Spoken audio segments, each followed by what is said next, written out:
నమస్కారం అండి. ఈరోజు ములక్కాయ సొరకాయతో సాంబార్ చేస్తున్నాను. ఎలా చేయాలో చేసి చూపిస్తాను. ముందుగా 2 టీ గ్లాసులు కందిపప్పు తీసుకొని కడిగి ఉంచాను. దీంట్లో కొంచెం పసుపు, పొంగు రాకుండా కొంచెం నూనె వేస్తాను. సొరకాయ తీసుకున్నానండి. 2-3 ములక్కాయలు తీసుకున్నాను. కరివేపాకు, కొత్తిమీర, ఒక టమాటా తీసుకున్నాను. 4-5 పచ్చిమిరకాయలు తీసుకున్నా. ఒక ఉల్లిపాయ తీసుకున్న పెద్దది. ఇవన్నీ నూనె వేసి మగ్గించుకోవాలి. ముందుగా పసుపు వేసి ఆయిల్ వేసి పొయ్యి మీద పెట్టేస్తున్నా. కందిపప్పు ఉడకనిద్దాం. ముందుగా బాండి పెట్టి ములక్కాయ, సొరకాయ అన్నీ మగ్గించుకోవాలండి. కరివేపాకు అన్నీ ఒకేసారి వేసేస్తున్నాను. అన్నీ సిమ్లో పెట్టి మగ్గనివ్వాలి. కొంచెం ఆయిల్ వేయాలి.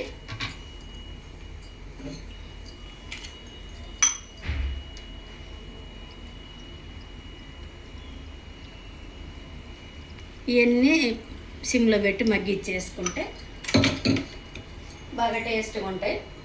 నూనెలో మగ్గనిస్తే కొంచెం చిటికెడ పసుపు కూడా వేస్తున్నాను.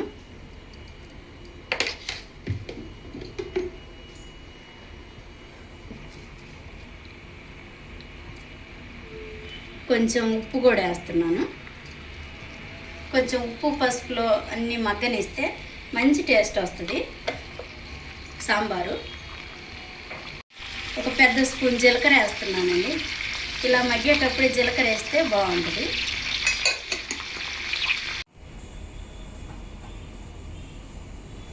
ఒకసారి మూత తెచ్చేద్దాము.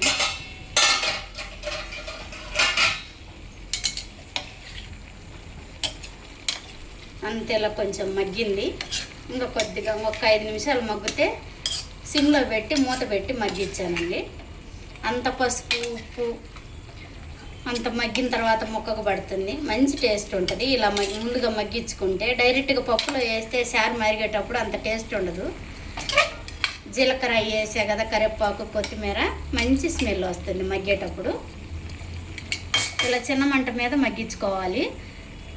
ఇది సొరకాయని ఆనపకాయ అని కూడా అంటారండి కొంతమంది. ఆనపకాయ అంటారు, సొరకాయ అంటారు.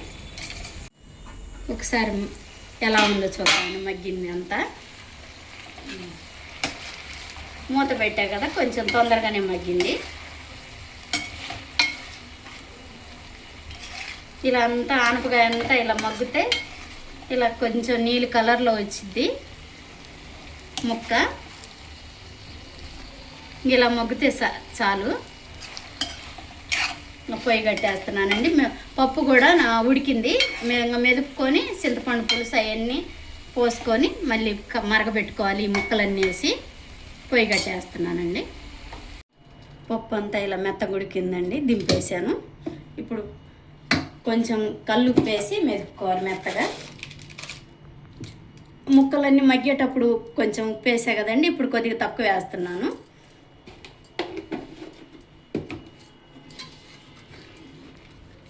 ఇలా ముద్దపప్పు అంతా మెత్తగా మెదుపుకున్న తర్వాత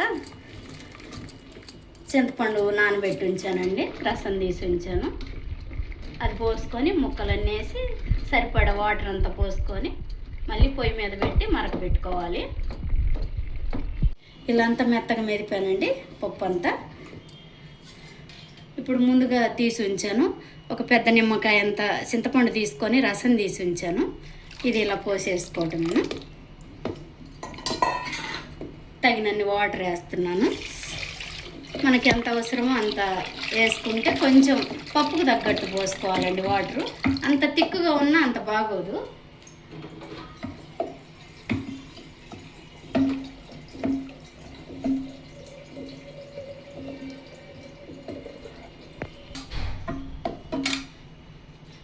అని వాటర్ అంతా పోసా కదండి. కొంచెం ఇప్పుడు ముందుగా మగ్గిచ్చి ఉంచుకున్న ముక్కలన్నీ వేస్తున్నాను.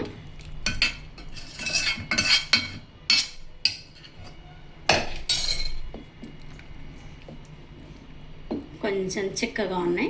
కొంచెం కొద్దిగా వాటర్ వేస్తున్నాను. ఇంకా మరుగుతే సరిపోతాయండి. ఒకసారి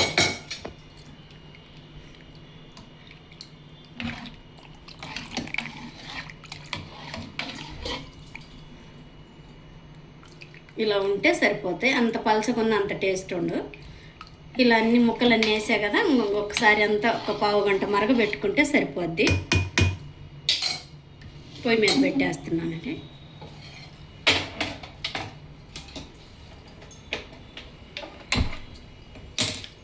పెద్ద మంట మీద పొయ్యి మీద మరగబెట్టేసుకుందాం.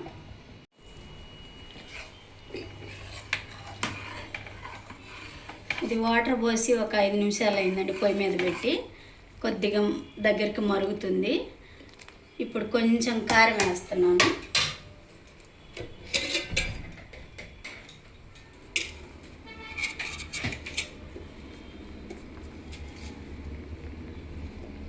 ఒక స్పూన్ కారం వేస్తున్నాను. చిన్న ముక్క బెల్లం వేస్తున్నానండి. ఇప్పుడు అంతా ఒక 10 నిమిషాలు అంతా మరగబెట్టుకోవాలి. ఈ బెల్లము కారము ఆ టేస్ట్ అంతా ముక్కకు పట్టాలా. ఇప్పుడు ఒక 5 నిమిషాలు అయింది కదా పొయ్యి మీద పెట్టి, ఇంకొక 10 నిమిషాలు పెట్టుకుంటే మరగబెట్టుకుంటే సరిపోతుంది. ఇంకో 10 నిమిషాలు మరగబెట్టాం. అంత కాగిందండి, 10 నిమిషాలు అయింది. ఇలా కొంచెం పలచగా లేకుండా అలానే తిక్కుగా లేకుండా అలా కాగింది. ఇప్పుడు తాలింపు వేసుకోవాలి. అంత ఉప్పు కారం అంత పర్ఫెక్ట్గా సరిపోయింది, మంచి స్మెల్ వస్తుంది. దింపేసి తాలింపు వేస్తానండి. తగినంత ఆయిల్ వేస్తున్నానండి. కొంచెం ముక్కల్లో వేసి మగ్గిచ్చా కదా, ఇప్పుడు కొద్దిగా తక్కువ వేసుకున్నా పర్లేదు. తాలింపు గింజలు ఎగితే చాలు. ఒక 3 ఎండుమిరపకాయలు వేస్తున్నాను.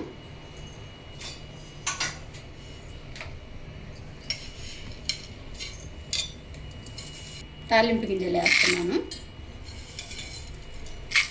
ముందుగా కలిపి ఉంచానండి అన్నీ. మిరపకాయలు తాలింపు గింజలు గోల్డ్ కలర్ వేగిందండి. ఇప్పుడు కొంచెం జీలకర్ర వేయాలి. జీలకర్ర వేస్తున్నాను. ఒక స్పూన్ జీలకర్ర వేస్తున్నానండి. మగ్గేటప్పుడు కొంచెం జీలకర్ర వేసా కదా, ఇప్పుడు కూడా కొంచెం వేసాను.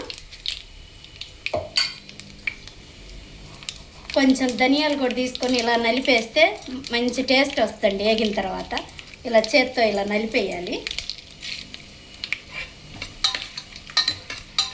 ఇప్పుడు ధనియాలు ఇలా వేసాను కదా, కొద్దిగా లైట్గా వేగిన తర్వాత ఇప్పుడు కరివేపాకు వేయాలి. కరివేపాకు వేస్తున్నానండి. నూనె ఎంత పైకి వస్తుందని అలా.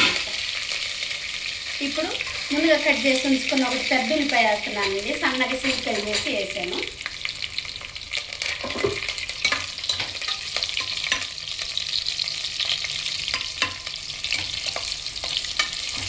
ఇలా ఉల్లిపాయ అంతా లైట్గా గోల్డ్ కలర్ వచ్చే వరకు వేపుకోవాలి. అప్పుడు తాలింపు మంచి స్మెల్ వస్తుంది. ఇంత గోల్డ్ కలర్ వేగిందండి ఉల్లిపాయ, ఇలా వేగాలి. ఇప్పుడు కొంచెం ఇంగువ వేస్తున్నాను. కొంచెం వేసాను. అలా వేడవనిచ్చి ఇంగువ వేసిన తర్వాత అంత అయిపోయిందండి, వేగింది ఉల్లిపాయ అంతా. ఇప్పుడు అంతా పొయ్యి కట్టేసుకొని సాంబార్ దీనిలో పోసుకోవటమేను. నేను ఇలా సాంబార్ ఇలా చేశానండి. మీరు కూడా ఒకసారి ఇలా చేసుకొని తిని టేస్ట్ ఎలా ఉందో కామెంట్ సెక్షన్లో చెప్పండి. లైక్ చేయండి, షేర్ చేయండి, సబ్స్క్రైబ్ చేయండి మరిన్ని వీడియోస్ కోసం.